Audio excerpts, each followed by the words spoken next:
Welcome back to another edition of the Youth Bantaba Show, coming your way every Friday here on Gambian Talents TV. On today's edition, we'll be talking about a very vital and important topic that people might not seem to consider, but then we still think it is necessary for us to talk about it. Earlier last week, we talked about something that is very relevant, and previously we have had so many interviews with so many youths in the country, and which is important because so many youths are actually involved in certain issues, and also we talk about issues that are affecting the country and that are affecting us mentally and psychologically, like okay, the perspective of the 3 years which we already talked about last week. And today we want to just talk about the education system. How is it going, and what are the things that are missing or lacking that we need in our education system? So once again, welcome back, and then you are watching the Gambian Talent. You are watching the Youth Bantaba Show here on Gambian Talents TV with me, Ibrahim Jambang, and Aisatu Jala. Thank you very much, Mr. Jambal. Like he rightly mentioned, it's another exciting edition of the Youth Bantaba. On our today's Youth Bantaba, we'll be talking about our education system. Do we really need to reform the educational system? Because once you want a country to be developed, I think we need to consider the education system as well. perfect. So duñ def dara su do duga rek waxtaana askan bi tey su waxtaan nag mooy si Youth Bantaba bi mooy suñ educational system bi secteur bi nga xam ne moo taxaw si wàllum jànga Mr. Jamba. Wow, so hey, like education system it dafa need change. Have naa ñu bari, even much more because I was like, lu tax mu wax loolu, people will have question, but then at the end of the day, there is an answer for every question, because soo ko xoolee we are now getting to a different level. The Gambia is going to a different level. Mu ngi climb, we are growing better, and when we are getting bigger. So we need to check, because if the education system is perfect, then I guess the other side will be good, because the kids going to school, if they have a proper education, if they have a standard education system, if they went through a very proper education, so then you can know that they will have a very mature, professional, and smart mentality. Like suñoy halat dañoy halat in a very nice way. So, but then if the same thing is happening over and over, like it is just happening, the same routine more nekadi happen. So then I guess like even though the education system is just su fekkee ne sax mu ngi baax, but then you can see that the same thing might happen, like the same thing more nekadi repeat over and over. So if we look into it, I think I said man like we need to change. I don't know your law halal, because man I think even though 5% more change, but then something needs to be changed. What do you think? It needs to be changed, Jamban. Doing things over and over every day. Then we need to say that the world is growing so fast. Yes. And then like Gambia, danga gis na ñuy def the same certain thing at school Yeah. for over 10 years, 20 years, while others are out of that level. So said law, danga gis ku dem janga si biti, and ku delu si deka bi ñun Gambian si sum bopa, kenen ki la mo gëna value. So lu waral lolu. Yeah, because then they believe in like koko from janga have the better requirements, have the better equipment, have the better schools and better education, because that is the mentality we have. Because then from like, okay, you cannot have a better education if you are not outside the Gambia. So they may janga monkey. No matter how one person lo janga, no matter how much you acquire, even no matter how little it is, people think that you are great, because they feel like, okay, if a janga outside in Europe or America or any part of the world, so you are good.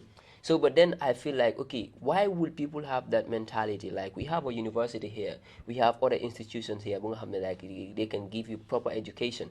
But then, if you go to the university, can I move them outside, maybe England or any part of the world, move them university for you all study the same field. So, anyway, instant that the way people will treat you will be different. Because if I can even Mansa, it can happen to me, because we all seen it. So, if I as a young man, like, yo, you study outside, I study in the Gambia, we study the same thing. Ku bëgg suñ service su la laajte yow su xamee ne yow you study outside the Gambia, the person will be more comfortable pour mu jox la service boobu na nga def ko, because they believe that you have better knowledge than me, because you are outside the Gambia. So what lu waral loolu noonu? And if we have our university here and we don't believe in our own products, like I don't know where the problem is coming from. And I think right now this is the grassroots. Like everything have the foundation. Dafa am from starting moy suñ primary school, we going to high school, loolu la started, because so you tertiary level, like it can be different. One day the grassroots before started, that's the beginning of everything. Te man hamna ne problem before la neka. So sisa ay kadu nga ne ku joge si biti suñu way, people will be more comfortable to give that person. And so said law just recently amon nem fi interview of with one Jaha Dukure activist. Mune mom, she was not smart when she was in the Gambia. Why boom took over there, she was just like so brilliant. Then ko toblosa, then ko skip to the next level, and she's not the only one that says that. So said lo come lunyo or deaf, it's good. Sungeni out there, people respect what we do. They believe in us, and we have the potential to do better. Even nyum fa feka. Why danga said lune come lundo warek, moin doing things over and over. Hadn't been nyunge follow line be the flow as well. Did def lo aduna be yeb did def. Sungeni we won't have any challenge. During school days, I used to have a friend.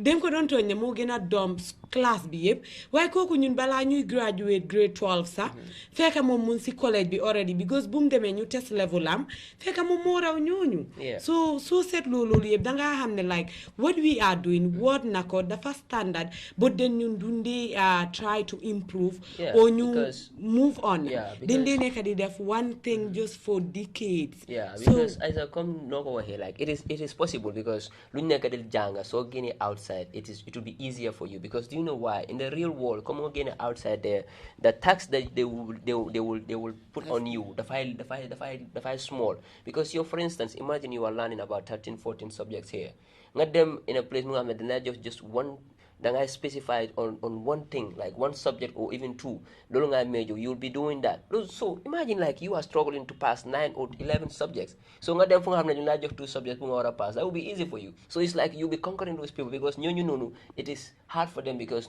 that's what they grow up with. But you like you grow up with this like it's like sometimes it is good to be doing certain things can prepare you tomorrow. I mean going through the struggles by 11 subjects or more than that. The challenges are hard. It's hard. But then after that, they realize it prepares you for something else. But then I think it's about time for us to unlearn some things. It's good that we know this is what this is where it started. For Africa, that our parents do this. They learn this. They learn science. They learn agriculture. They learn SAS on all those subjects. Fine. We all know it teaches us something else. But now the question is, do we really need to depend on all of these things? Or do we need to unlearn some certain things? Because there are some things we have that if you want to move to a next level, you have to unlearn certain things. I think it's because, obviously, I say like, if my child is at, for example, like, let me just not say my child. I can even take the example for myself. Someone of my age, someone you have a computer or something like that, maybe it might be hard. I cannot use it for certain things. Maybe someone can use it. I can be doing the basic stuff to play music, to watch videos, to go to internet and do some certain things. But to go deep into that and know more about it, the reason is because I'm here. I'm not saying science is not good, but then you them school you like jungle like to define the antenna of a cockroach. Like, there are certain things, the reason why I say they want to unlearn certain things is because they are not applicable in real life. Like, there are certain things, you will learn them in school, and then you will apply them in real life. But there are certain things that you learn them in school, but you cannot apply them in real life. Our teachers cannot tell you what their students can be, what they think their students can be when they grow up, what they want to be, they don't know. But then you will see in other part of the world, teachers will be very attentive, like to know what their students are capable of, their capability and their potential. They will know it, and when they know it, they will make sure that particular student is specialized on that area. But your man ma talk man nga xam ne man 1 + 1 sama ko waxee sa da ngay jël 5 minutes bala may ñu. And then still now you want to put more load on me. You are giving me that, like if you give me certain things nga gis ne ma pass ko, like put more skill into the learning system. Nekkul ne dañ war a graduate nga dem GTTI or do some to learn skills. I believe na like suñ ko introducing in the high school. I know some high schools have this metal work, woodwork and all that because da ngay gis ne dafay jàngal certain things. But then if we have specifications, ku nekk nga specify on this thing nga am major. Because more de nga gis ku jàngal ku nekk like mu jàngal science student mu graduate mu pare mu dem nekk journalist. Xanaa doo ko dee gis. Yes, science student mu nekk journalist, technical student mu dem nekk banker. You see, like it's not because you are not following what you want to do, it's because you thought this is your way, and nobody was there to observe. But don't know because you're young age and you think, okay, this is the mankoy pass because balama news I'm gonna jump through them with grades, but then we have to just finish this one first. Young age def no you young age feel like, okay, I'm mangi pass my exams and I feel like I'm a science student and I should focus on that one. I graduate and I realize that this is not for me, this one is for me. So whose fault is that? Lulu raised the question of people really learn to pass or to practice. Yes. Come no go ahead. I'm not certain people. You go to school, you don't have any feeling for that subject, but then you believe that you must pass that subject in order to exam. Yeah. So you teacher bi si boppam dafa war a concentrate xale bi lii moo ko interest au school bi most of the cases danga gis am xale nga am a very good grade nga dem si school ñu ne la you must go to the science class. I mean, it's not you even must the go first, to the yes. science class. Take with the grades. Take the grade, but no, I don't think we should blame the students. We should blame the teachers. Do you know why? It's because some teachers say you cannot pass. Teachers will focus more on those people. The students that pass most their exams, they pass and test it, they will take those people as the brilliant student. But then you have to ask yourself, if you need to be a teacher, then you want to ask yourself, why is this particular student not passing my not having good grades in my subject? Then you have to focus on the person, and then find out the way. But then your skill pass exam as your best student, and then you are still focusing on the because the career pass you ignore the person. So the mentality of you having good grades will overtake you practicing what you are learning. And coming still to that, my good grade bobu lolu siluma don't explain moy xale bi after grade 9 most of the times nit ki am a very good grade nga dem si school pour out ñu ne la ne yow il faut nga dem si science class bi whilst yow yifi science yifi doctor or yifi anything that deals with medicine musuta nekk sa like in yow yifi journalism maybe nga bëggoon na def or banking. So why do teachers choose for others? And most of the cases ñoom ñoo di advise parents in don't choose your child career. Understand nga? So I believe ne teachers yi am nañ a very good role to play. You look down to our school curriculum jamba lu ñu explain fii nii yëpp in the outside world danga gis ne xale 6 years 10 years mu ngi try to build a website whilst you're here and you laugh was the you have to draw and label a cockroach from daycare finding eggs. It's good to do math. Yes, math is an everyday thing. Science the same thing, but in that science subject or living, I'm not certain things that you don't need. Draw and label or describe a fish. The only thing we know the importance of fish is to eat, and it promotes growth. I think those are the necessary things when you are a jungle. The importance of fish, not to draw the scale, the fin, hunger. And the funniest part is when could learn theory, we will never see in practical. Like, okay, if you are teaching me about a cockroach and the antenna and all of those things, let us see what we are talking about. Tell me how I can use that in the real life, because you don't have like me. I am young, and I have to make sure I have to be able to use whatever I am learning now. But then one more talk, I see a kid at the age of 15 or 16, mama 25, building a website, someone becoming a genius, and that person is nothing. Is not nothing. It's a normal human being like you. The only thing is because the people around the person, then pay attention and know what the person can do. Because it's not even with the parents. It's problem from the society, our parents, families, friends, and come back to the teachers. School. Yes, because you believe like every school believe is the best students are the science students. Lolu mentality go. So come no over here. So aggregate 6 or aggregate 10. So you science or your father is a doctor. Your father wants you to be a doctor. Your father don't ask you. At the end of the day, that is they will not never your ask interest. you. Parents is like, I don't know, no offense, but the parents they will never ask us, what do you want? They will tell you your linga def, and then that's what they will want you to do. If you don't do that or you want to do something different, they tell you as somebody who is not serious or you are disobedient. And I think that's why the parents need to understand that we are young and then we need to do certain things. So what are we gonna yard to say? Wow, I definitely we have to go with a commercial break and come back. Yeah, we'll be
welcome back after that short commercial break. Like we are saying, today our topic is about our educational system.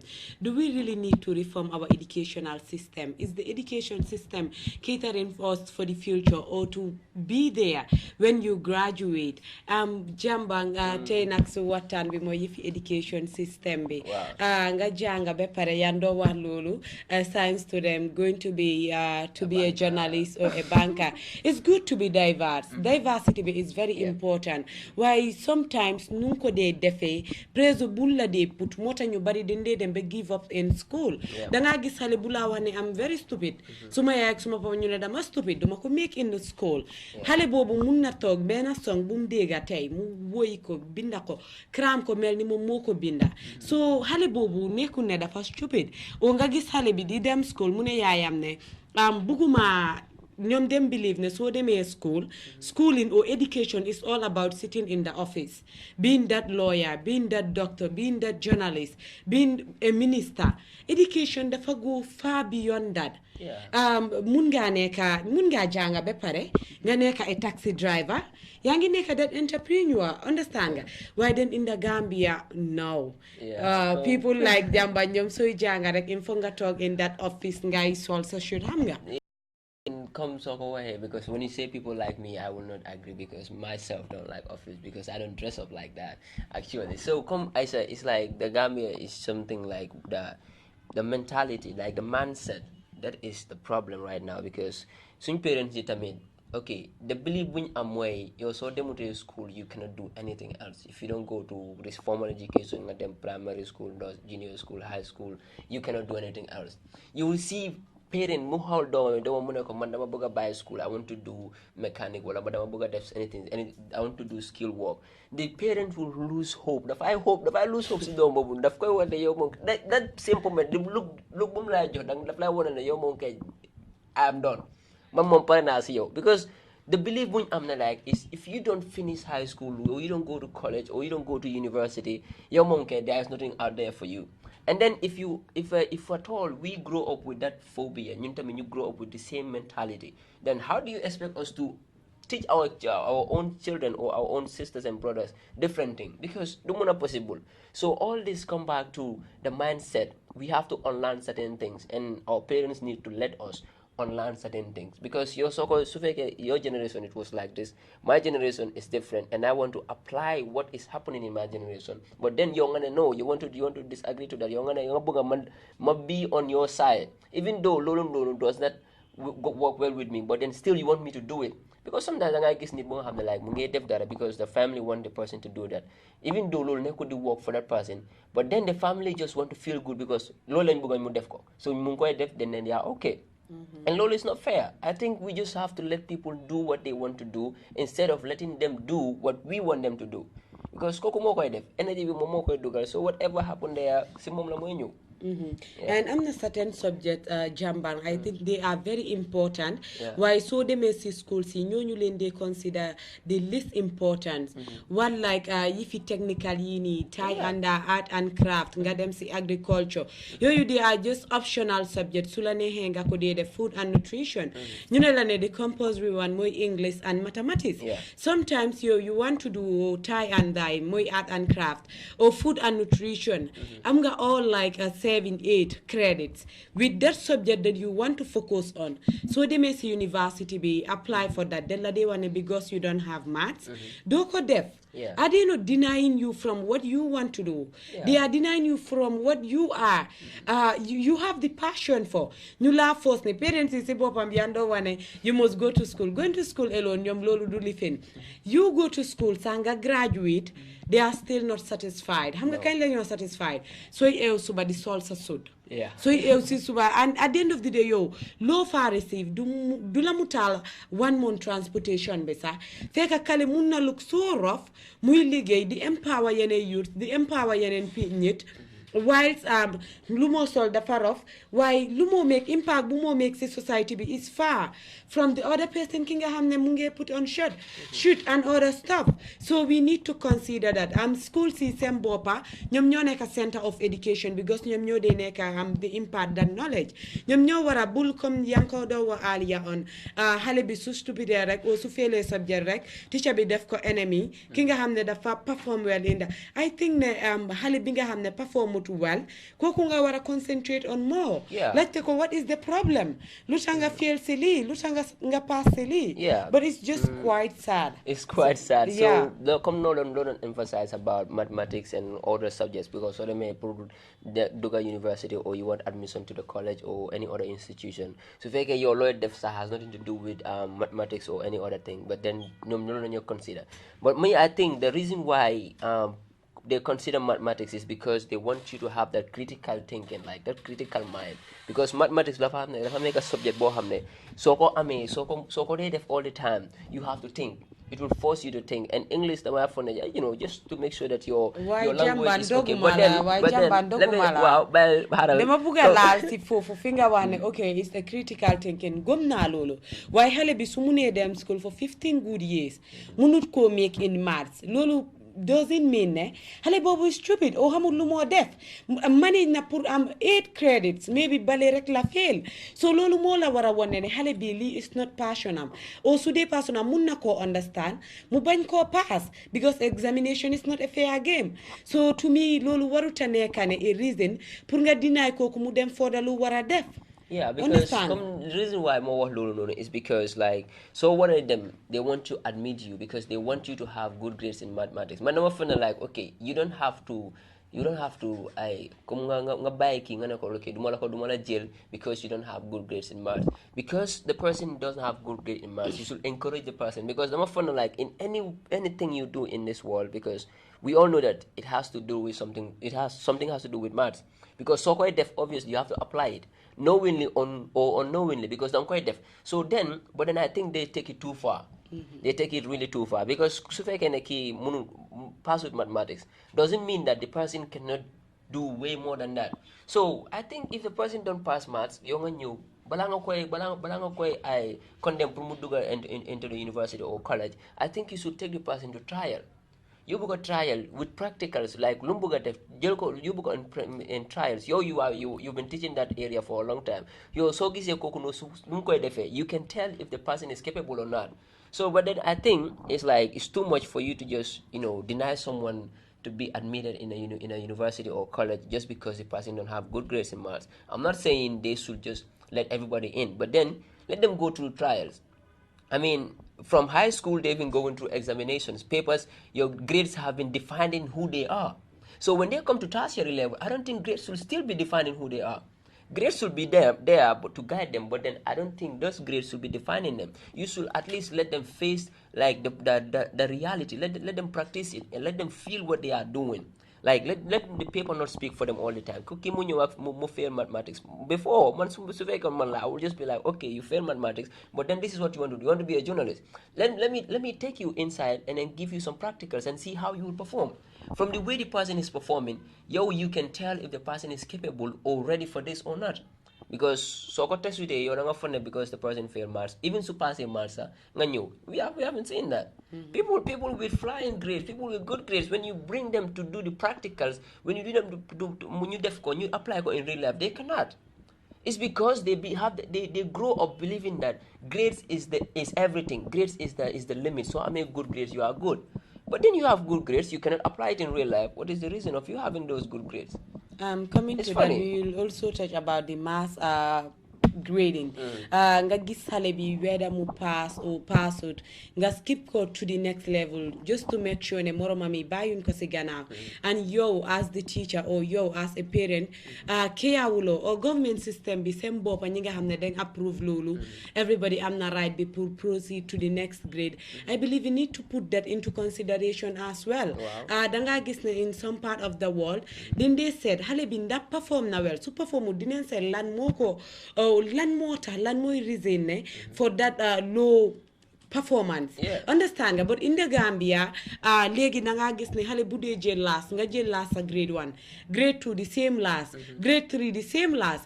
ñu la pousse rek kooku su paree pass na through school ndax understand na ndax loolu am na njëriñ lu mu fa go through loolu moo ñu delloo ba tey si passion bi trial nga look at the child nga xam ne ok moom area bi lii la bugga because xale yi sax su ndee foye dangaa gis ne lu ndee wa kii mu ne man dama bugga nekk doctor o suy foye sax di def yi fi doctor o di def yi fi mécanique all of those things.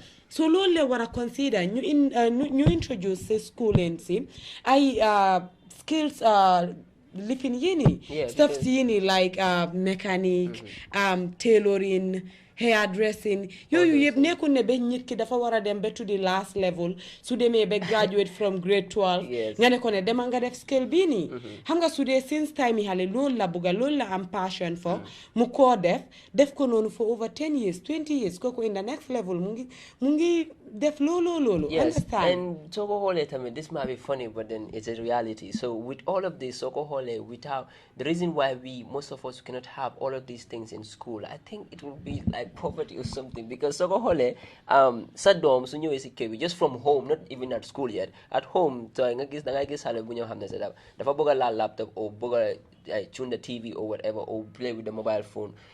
Yaayam su gisee loolu noonu mu bëgg a laal mobile bi no more roses mobile visa, you cannot believe it, because the 500 like this is the only thing I have. You so take really. You see you shouting because buguta mom dafa lum believe na ki hamul ko du ko musa ham ki hamangul ko waruda lali because mom dafa believe na ko lum ham na like because more money has to do with poverty and all that. So go yeah mom, when will I have this? It took me like maybe mu jël 2 years but I'm Android phone. Your Android phone xale bu nga foya bi am nga doko nangu. So with that ko tay mu dem school. So the computer lab tamit teacher bi mu xam ne man suma computer lab these computers have been here for 10 years. You want me to teach this student, these kids? You cannot come. So when you say computer lab, you can see even in our high school time I can remember when we were in high school. Computer lab I knew in a month once can I use computer. So then you all the rest of the way. So then you computer lab teacher will be like, everybody put your back at the side and sit beside the computer. Don't turn on the computer. We don't have anything to do with it. Today we are doing theory. We are doing computer science. Why are we doing theory? that is something. So the guy gives like gadgets, like all the support is something that is lacking.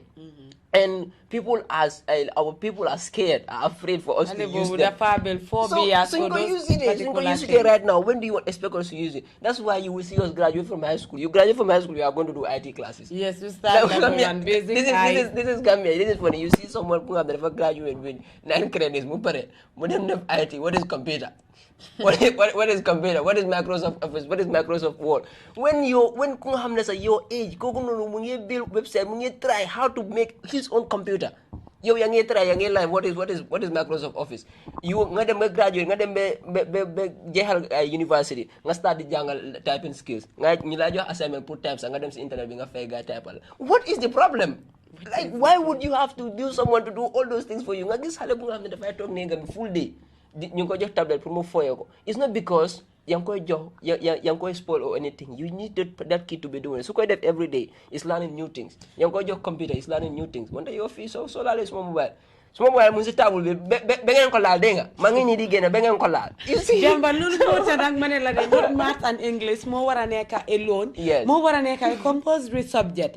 What like this computer.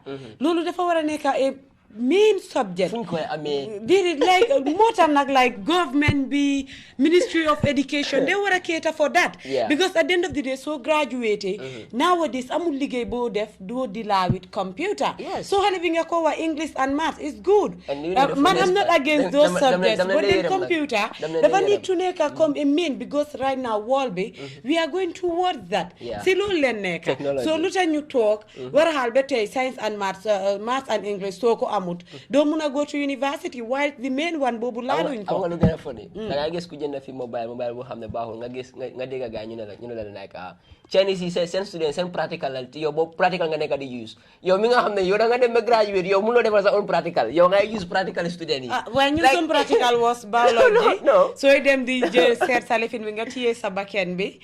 In it. So ñun some practical nga examine poop. You say ñu la physics. Okay, in a physics you have bacteria, you have fungi, you have this, you have that. You ray cockroach and kill a cockroach and bring it to the classroom and say, Jalo, come here. Identify the antenna of the cockroach.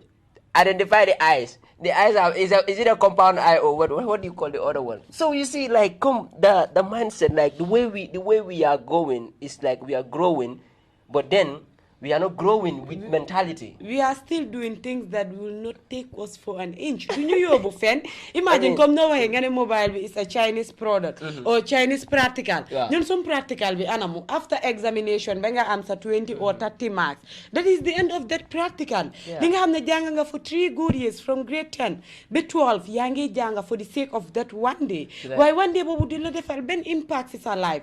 So mota because I guess most of the secretary were so they give it to female. So there was a time I can remember somebody, I will not mention the name. The person was like, this guy offered me to come to work to work for him, and then he's paying me good money. But he said the secretary work, and he said come I'm to the experience a computer. You see, trouble don't come. You see the money now. The difference between you and that money is for you to know what is computer and how to type. She was like, but I'm like, it's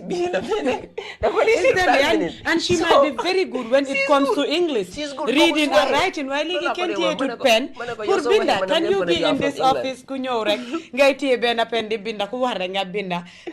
bamfa. So I think those are the subjects we need to put into consideration. So what are the main subjects? Muboka, apart from English and maths. English and maths is good. Why legi maths disa?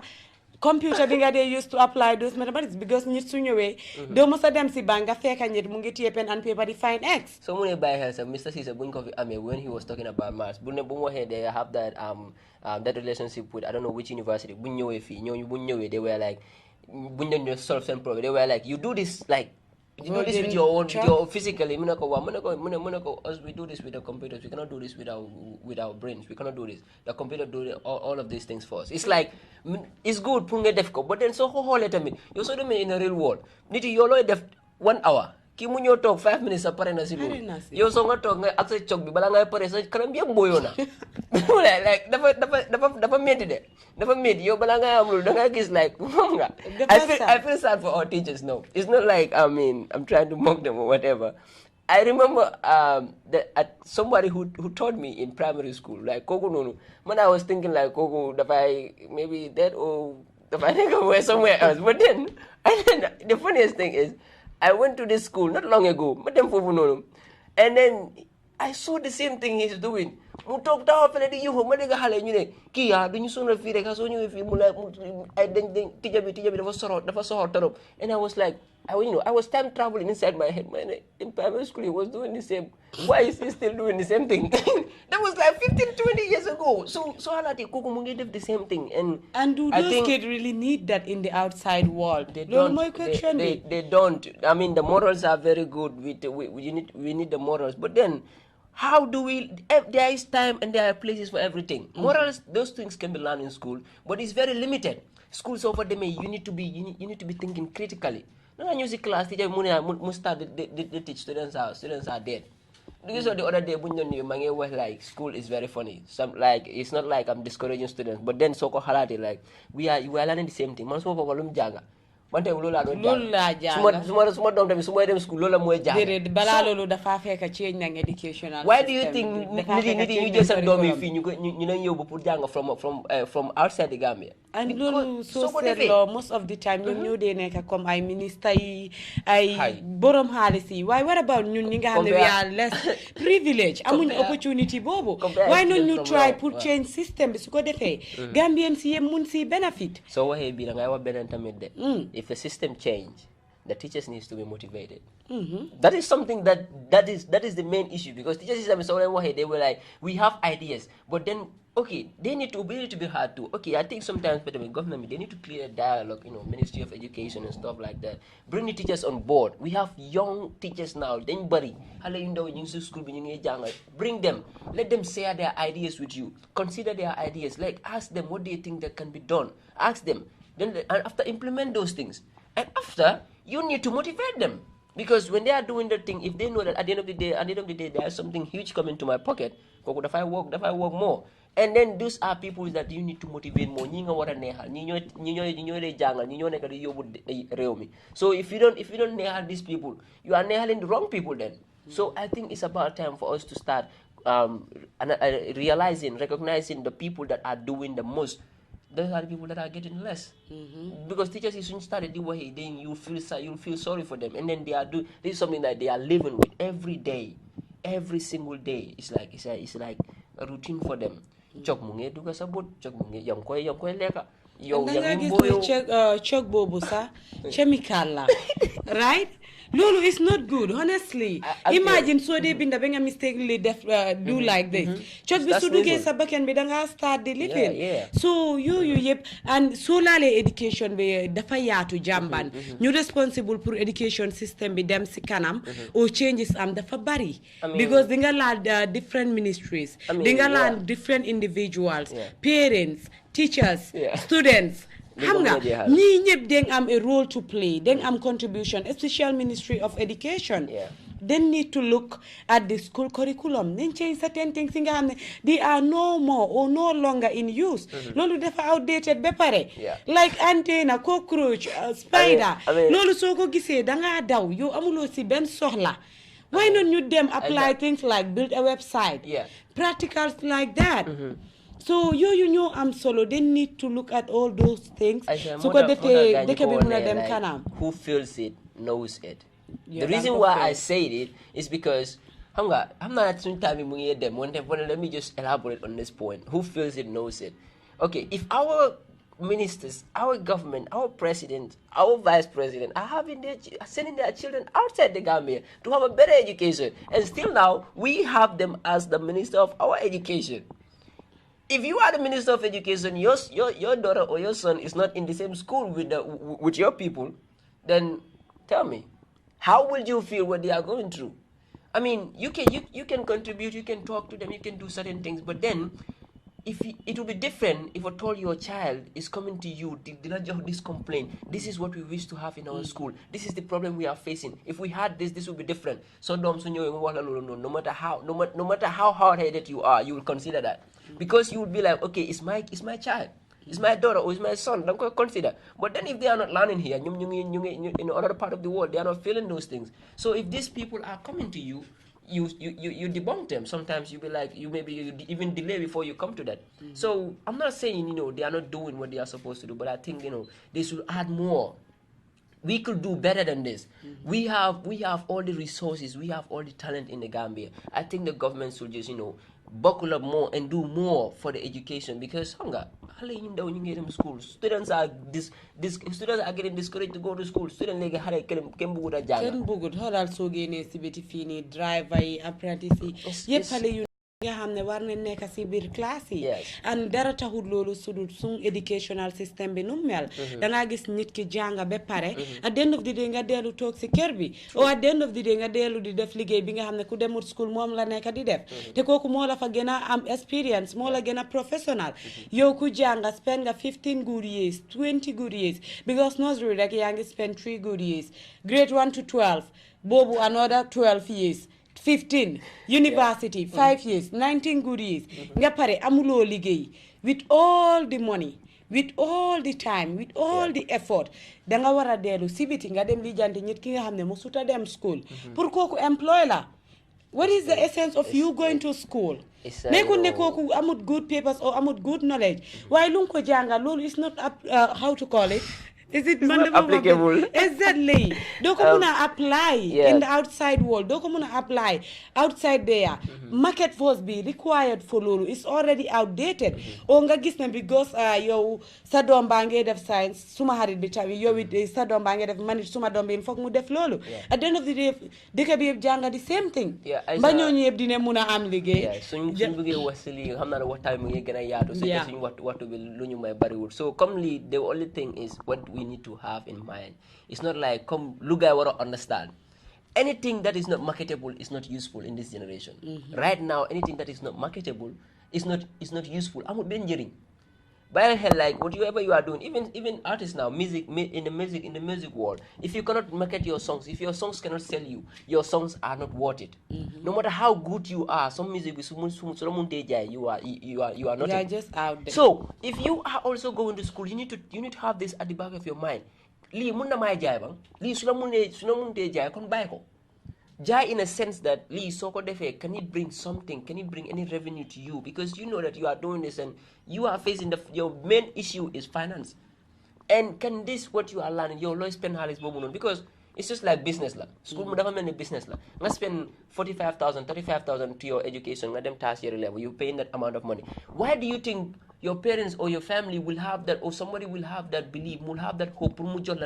If I comfortable that huge amount of money for them school, it's because the person is hoping that if you finish studying whatever you are studying, it can benefit you. Even your so at least you can sustain yourself. Jamba Wailulu, all of those things comes back to the educational system. It's not about ne mum bugut kodef. Munna kodef bepare. Why system be lunko lolu market force be needed. Outside that is not marketable. So lolu is not the child or the parent. Lolu Ministry of Education you wanna look into that. Teachers see. That was for them. I don't know how because like anything that is not marketable is not useful, because exactly. Right now the government need to consider those things. Like the government need to implement certain things like they can be marketable for the students when they finish school, even though we have areas that are marketable when they can sustain themselves with it, but then when they are done, you need to hear them. You need to open doors for them. If doors are not open for them, they become frustrated. They become devastated.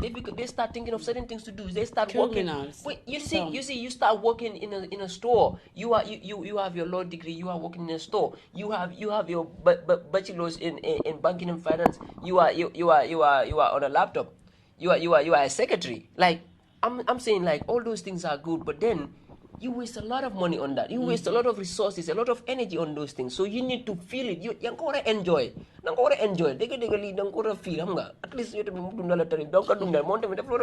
Jamba waaye dafa mel ni waxtu bi moom daf ñu jaamu tak waaye duñ def dara di leen jaay jëfa rek si toppa bi ngeen toppa Gambian Talents TV ñu leen ñaan su dee subscribe leen ngeen subscribe si YouTube bi, Facebook, Instagram, Snapchat su ko defee ngeen am more of this nii rek leen ko defee si Youth Bantaba bi every week dañoo ñëw indi topic bi nga xam ne boobu moo di necessary pour waxtaan ñu waxtaan si waaye ba tey mun ngeen def si suñ comment box bi any other topic bi ngeen xam ne fiir ngeen ne it's necessary o bugga ngeen pour ñu waxtaanee si loolu su ko defee dinañ ñëw fii indi expert sometimes ñu ñëw bokka si waxtaan si ba ngeen feel satisfied waaye duma def dara su dul bàyyi suma Yes, come go ahead. Like it's because we have experts in all areas, but sometimes we think it's necessary for us to come and just say our ideas and then leave the rest to the general public, leave the rest to the viewers to also add something to it, because we can bring someone like last week we did it. We have someone that come here, child labor and all of that. So this time we are also observing. So we see certain things that are not going right. Students. Yes, we are also students. So we are sitting here on the name of students. So students, what they are feeling outside is what we are trying to voice out. Yes, we just let them know that what is really what we are feeling. That's why I mentioned it in earlier before. Who feels it knows it. We are feeling it. We knows what we are talking about. So obviously, at least even we are not expert in what we are saying, but then we have a jinx. At least what we have at least we have the knowledge. Yes, so we pass through that. So that's all we have for you today, and until we come your way next week. Like she said, you have to keep following Gambian Talents. In case you don't subscribe to our YouTube channel, subscribe now and turn on the notification bell so you get notified anytime on whatever we are doing and the rest of the social media platform. From me, Ibrahim Jama, until we come your way next time, we are out. Bye-bye.